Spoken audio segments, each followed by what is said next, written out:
हाय दोस्तों, नमस्कार, प्रणाम। दोस्तों एक बार फिर से स्वागत है आपका मेरे चैनल में।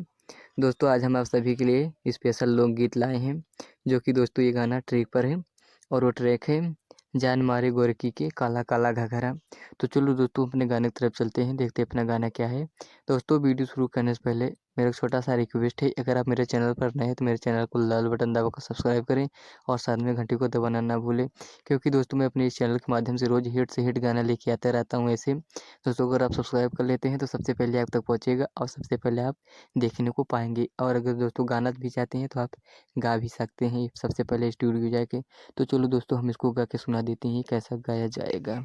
फूलल जत सखी चोली के फूलौना, फूलल जत सखी चोली के फूलौना, खेले लयरवा समझ के खिलौना, खेले लयरवा समझ के खिलौना, समझ के खिलौना।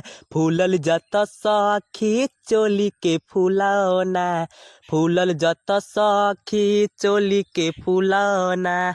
तो दोस्तों आपने मुखड़ा सुना, चलो इसी के साथ ही इसका पहला अंतरा गा के सुना देते हैं। बहिया में कह से लागे लहसे, सीना से लेला सटाई, देखे उहे हरदम छुए ए सखी हाथ लगाई। बहिया में कह से लागे लहसे, सीना से लेला सटाई, देखे उहे हरदम छुए ए सखी हाथ लगाई।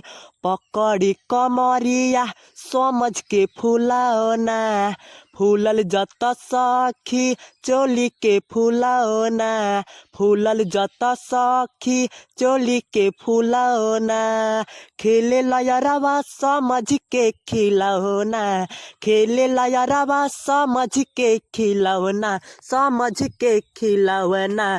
फूलल जत सखी चोली के फूलौना, फूलल जत सखी चोली के फूलौना। तो दोस्तों आपने इसका पहला अंतरा सुना, चलो इसी के साथ अब इसका दूसरा अंतरा गा के सुनाते हैं, जिसमें आप अपना नाम सेव कर सकते हैं।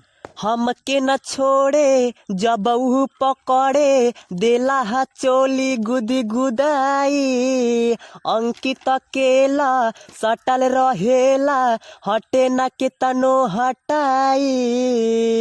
हमके न छोड़े जब ऊ पकड़े, देला चोली गुदी गुदाई, अंकित केला सटल रहेला, हटे न के तनो हटाई।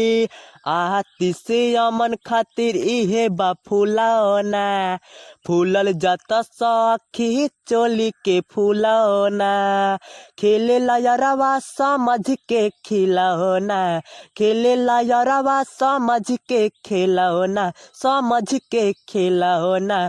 फूलल जत सखी चोली के फूलौना, फूलल जत सखी चोली के फूलौना, चोली के फूलौना। तो दोस्तों आपने सुना फुल और फिर सॉन्ग। दोस्तों गाना अच्छा लगा ना? अगर अच्छा लगा हो तो एक लाइक कर देना, कमेंट में बताना गाना कैसा लगा। तो चलो दोस्तों हम आज का वीडियो यहीं समाप्त करते हैं, फिर मिलेंगे एक नए वीडियो के साथ। और हाँ दोस्तों यही कहूँगा जाने से पहले, अगर अभी तक सब्सक्राइब नहीं किए तो मेरे चैनल को लाल बटन दबाकर सब्सक्राइब कर लें और घंटी को दबाना ना भूलें। तो चलो दोस्तों आज का वीडियो हम समाप्त करते हैं।